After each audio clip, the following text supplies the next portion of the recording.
பிதா அவரை செய்யச் சொன்னவைகள் எல்லாம் ஆச்சரியமானவை. தண்ணீர் மேல் நட 5 அப்பத்தை எடுத்து 5000 பேரானாலும் போஷிக்க பிட்டுக்கொடு.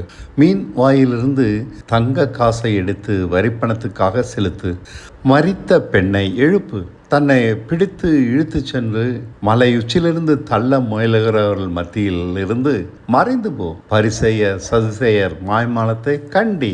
கையும் களவுமாக விபச்சாரியை பரிசேயர்களும் வேதபாரர்களும் பிடித்து வந்தபோது இன்னவிதமாக பதில் சொல்லு. சிலுவையை சுமந்து போகிற போது தன்னை பார்த்து அழுகிறவர்களை நோக்கி, எனக்காக நீங்கள் அழ வேண்டாம், உங்களுக்காகவும் உங்கள் பிள்ளைகளுக்காகவும் அழுங்கள் என்று சொல்லு. தன்னை தப்புவிப்பதற்காக வாக்கு பண்ணுகிற ஏரோதின் முன் பணிந்து அவன் தயவை தேடாமல், பரலோகத்திலிருந்து இந்த அதிகாரம் உனக்கு அருளப்படாவிட்டால் இந்த அதிகாரம் உனக்கு இல்லை என்று சொல்லு. எதுவும் அவர் சித்தப்படி நடக்கவில்லை. அவர் தப்ப நினைத்திருந்தால் ஏரோதின் உதவியை நாடி கெஞ்சி இருக்கலாம். தனக்காக அழுகிறலை பார்த்து தானும் அழுதிருக்கலாம். விபச்சாரியை தனக்கு முன் நிறுத்திய போது அவர் சுயமாக பேசியிருந்தால் மாட்டிக்கொண்டிருந்திருப்பார். அவர் நடவடிக்கைகள் எந்த நிதான புத்திக்கும் ஒவ்வாதது. தனக்கு சாட்சி கெட்டுவிடுமோ என்ற பயந்திருந்தால் அவர் தனியே இருக்கிற சமரியா பெண்ணிடம் பேசி இருக்க மாட்டார். அவர் அப்படியெல்லாம் போலியான சாட்சியை நாடுகிறவர் அல்ல. சாட்சியான ஜீவியம் தன்னிடம் இருந்தால் அது தானாய் வெளிப்படட்டும். அதற்காக நாம் ஏன் வேஷம் போட வேண்டும்? அப்படியெல்லாம் அவர் சாட்சி தேடவில்லை.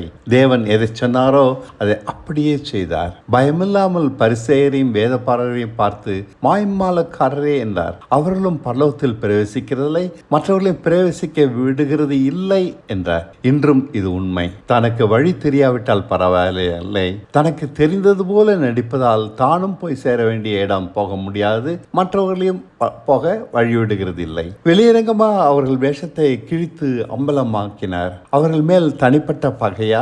இல்லை, பிதா காண்பித்தபடி அவர் செய்தார். அவர்கள் அவரை விருந்துக்கு சாப்பிட கூப்பிடுகிறார்களே, அங்கேயும் போகிறார்.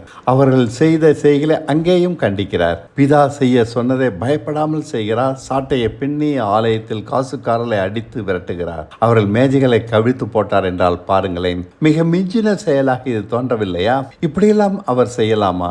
மற்றவர்கள் அவரை பற்றி என்ன நினைப்பார்கள்? சாட்சி கெட்டுவிடாதா? பிதா சொன்னார், அவர் செய்தார். அதற்கு மேல் அவருக்கு தெரியாது. ஆனால் நாம் மறுரூபம் ஆகாமலும் பிதாவின் சித்தம் செய்யாமலும் பரலோகத்துக்கு போவதாக எண்ணுகிறோமே, அது சத்தியத்தை கேலிக்குரியதாக ஆக்குகிறது. தாமாக யோசித்து நடப்பவரானால் அவர் இத்தனையும் செய்திருக்க முடியாது. இப்படி பிதாவின் சித்தம் செய்பவர்கள்தான் என்று வேண்டும். பரலோகத்தின் வழி இதுதான்.